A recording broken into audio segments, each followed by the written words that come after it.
Chapter 3. Richard Scruggs fancied himself a mean cuss. He prided himself on disagreeing with anyone simply for the sake of disagreement. His daily routine included reading the New York Times first thing in the morning. He read the online version of the newspaper because it was free, whereas the print version was, as he put it, a drain on his economic resources. He grumbled as he noticed on the screen that there was a rather prominent obituary section in the newspaper's index. He hadn't noticed that before. Why, he thought, did he happen to notice this for the first time this particular morning? He grumbled again.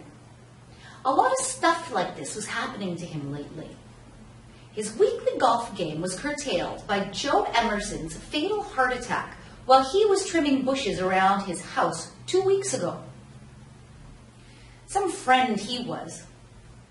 The dollar-bursting collapse of the housing market, followed by the free fall of the banks and financial sector, was another thing. He took these events personally. What time did you get up? His wife Susan stood at the doorway of his mall cubicle, wearing an old bathrobe and sipping her coffee. He stopped reading, turned, and rubbed his eyes. They were sore. Did you know the goddamn Times has a section on obituaries? All newspapers have an obituary section. Why are you interested in that? Online? Why would they waste time to put something like that online? Doesn't make any sense to me.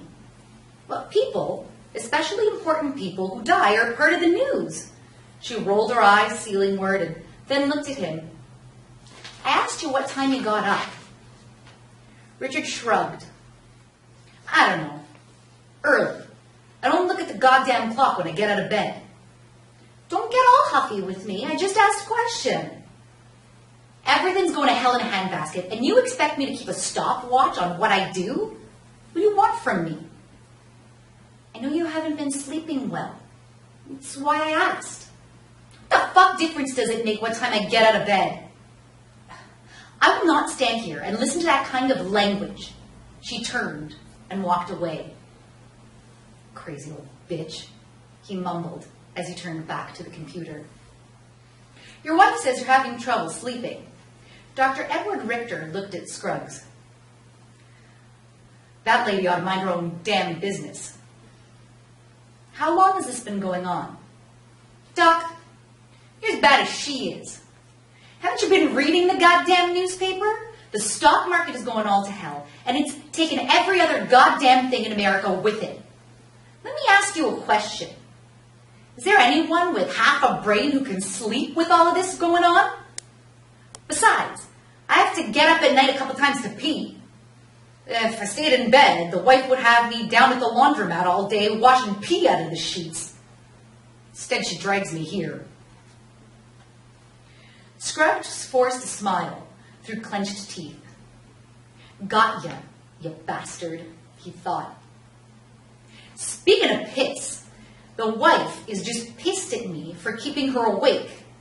Give her something for her goddamn snoring so I can get some sleep. Richter looked at the old man. Dark circles framed his bloodshot eyes.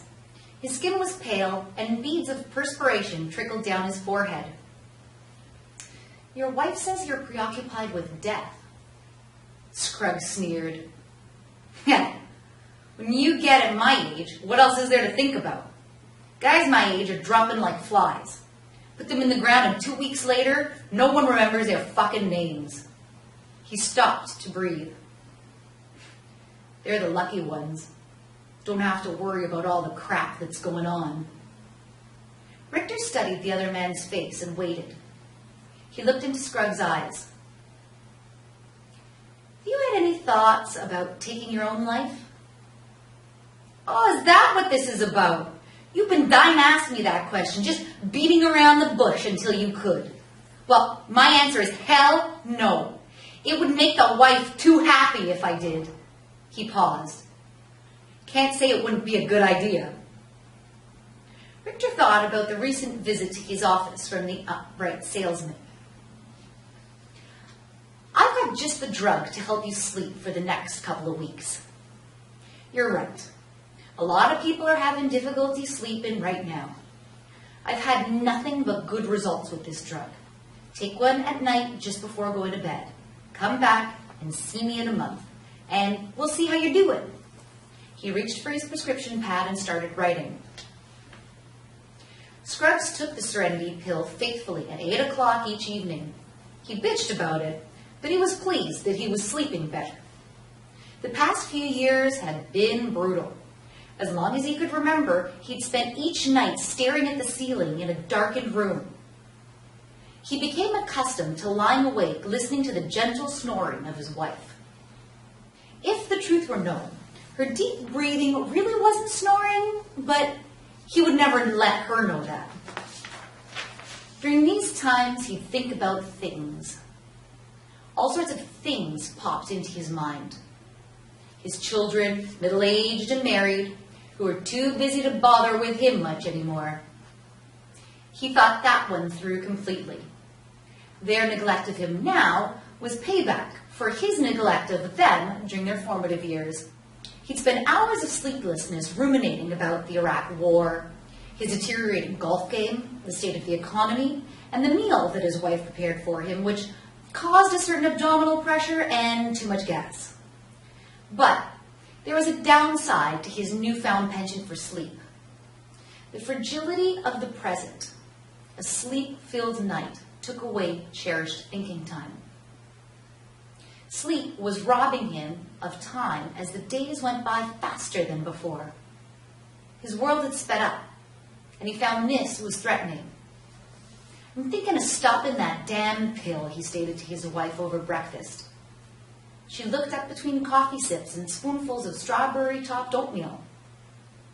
"You aren't sleeping. The pill is helping you sleep. Why stop?" He hated it when she gave this kind of response. For once, why couldn't she just agree with him? "Makes me nauseated." "You've been taking the drug for 3 weeks, and now you're saying it's making you nauseated?" "I know you well enough to know that you would have mentioned it before if it really did." Scruggs pushed his bowl of oatmeal away and stood. "You're a bitch. And I'm sick. And you're telling me I'm a liar? I can't take any more of this." He strode into the bedroom and locked the door. He started rummaging through the closet. He kept his favorite things in an old box on the floor of his side of the closet. She was forever nagging about getting rid of the box, but he kept it. Not only because it meant something to him, but also to spite her. If she wanted him to jump, he would sit.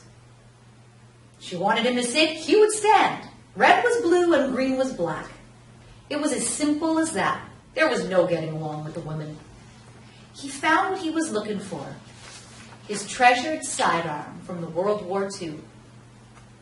He hadn't fired the damn thing in 50 years. But he kept it as a memento of something in his life he had done for which he was proud. Probably the only damn thing in his entire life that he felt pride in doing. His whole life had been a waste. A real waste. Now that woman was pushing him. He jammed 3 of the cartridges into the weapon and chambered one. He walked into the other room, fired at her chest point blank, and watched as his wife of 67 years fell to the floor. He then turned the gun on himself.